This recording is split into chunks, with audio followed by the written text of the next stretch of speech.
লিবিয়ায় মানব পাচারের শিকার হয়ে ৯ মাস অমানবিক নির্যাতনের শিকার হওয়ার পর দেশে ফিরলেন ৩ বাংলাদেশি।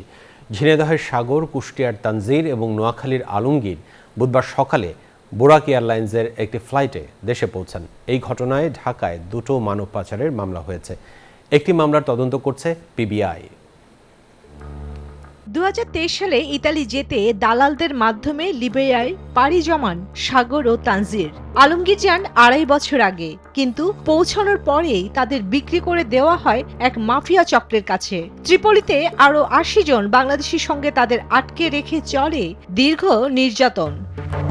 বান্ডেল থাকলে প্রতি সেনমানিতে টাকা বাঁচবে।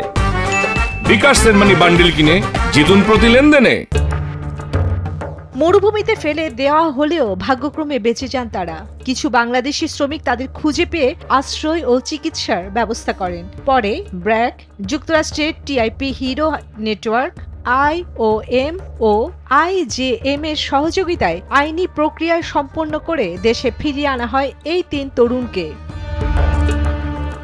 দেশে ফেরার পর ব্র্যাক মাইগ্রেশন ওয়েলফেয়ার সেন্টারের মাধ্যমে তারা জরুরি সহায়তা পান। গত ৮ বছরে এমনভাবে ৩৭,০০০-এরও বেশি প্রবাসীকে সহযোগিতা দিয়েছে সংস্থাটি।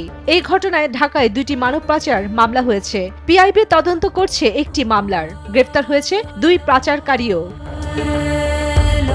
তবে বাস্তবতা হলো, বন্দিদশা ও নির্যাতনের মুখে পড়া সত্ত্বেও মানুষের ইউরোপ যাওয়ার স্বপ্ন থামছে না। মানব পাচারের এই চক্র ভেঙে দিতে চায় সমন্বিত অভিযান ও জনসচেতনতা। চন্দ্রানী চন্দ্রা, নিউজ 24।